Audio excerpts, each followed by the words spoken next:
Hello, welcome back to the James Rambling Reviews. As you all know, there won't be that many James Rambling Show episodes, and this might actually be one of the last James Rambling Reviews for a while because I'm going to be focusing on those things that I mentioned in that review, and I did a community post about it, about my, covering Enola Holmes. So we'll be doing that. So this review, we're going to be covering like Enola Holmes and my thoughts on the first movie, just to bring context into how I thought about the second movie and stuff like that. So Enola Holmes is basically this film. It's basically this this take on it in like the Sherlock Holmes world. So like you've had those movies where you had Robert Downey Jr. and stuff, where he's like Sherlock Holmes, and this is like Enola Holmes, who's like the sister of Sherlock Holmes, and Sherlock Holmes is played by Henry Cavill in these films. Because the first one came out in 2020, and I never watched it up until this point. I watched it like at the start of November to get prepped for the second one that was going to come out a couple of days ago when this comes out.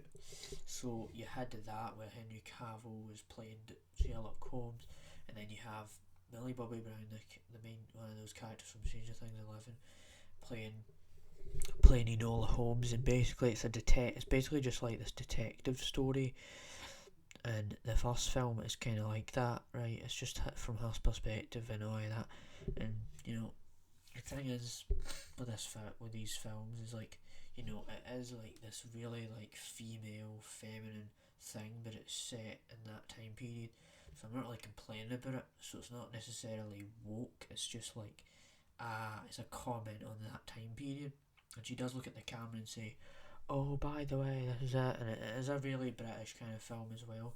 The last film I covered was like British, but you know, so yeah, like that. There's all of that thing where you have like Enola Holmes, how it's a detective story, and it's like Henry Cavill becoming Sherlock Holmes. And if I have to say, right, that's my thoughts. Like the first movie, I think the second movie is way better than the first movie. Like the first movie is good, but the second movie is actually a lot better because like you kind of get more Henry Cavill, you get more of it, and then you get more detective-y stuff, and like Enola Holmes has a detective agency and all this other stuff kind of happens, and she kind of just continues the story of this whole detective case. And like the first one was like her looking after her mother and all of that, and this one's kind of like looking after, kind of find her sister, and then she gets kind of like accused of murder, and all of this stuff happens. And I will say that like Millie Bobby Brown's really good as Enola Holmes.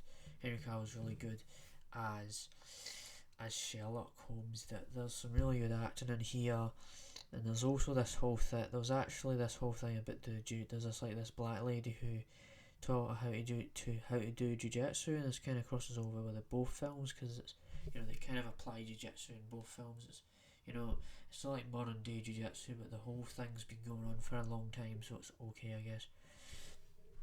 And it's just like the whole thing with Ola Holmes is it's just a film about it's a detective story, and that's kind of all I've got to offer here. And so I guess like it's not like it's another review where I can't really say a lot about it because it's literally a bunch of detective cases, and that is basically all it is. But it still has like good acting, good performances, but it's not like the most mind breaking, mind bending thing. It's just it's just a movie about detective stories, but it's just. And I will say also before we end the review, it's kind of like a silly thing. It's got goofiness to it.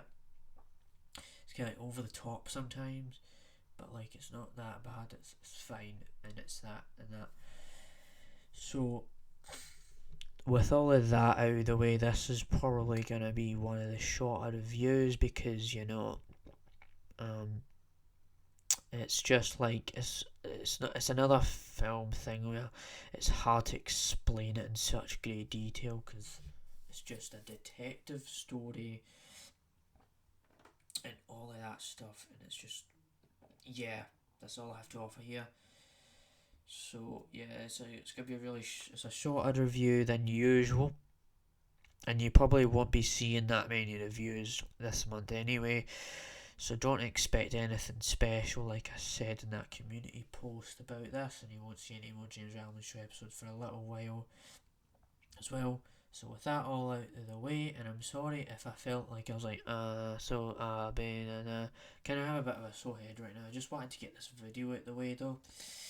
So yeah, if you don't like the fact that there's gonna be barely any content, then that's okay. And I kind of had a sore head because it's kind of hot in New Zealand, and my head's just like, right. That aside, alright, gonna end the review now. So goodbye. I'll probably see you, and I'm probably not gonna cover Black Panther Wakanda Forever. You know, I'm gonna have exams and stuff to deal with, so I don't really care about seeing a film, do I? So a film like that. So yeah, bye bye bye bye bye bye bye bye boy bye bye bye bye bye bye bye bye bye bye bye bye bye bye bye bye bye bye.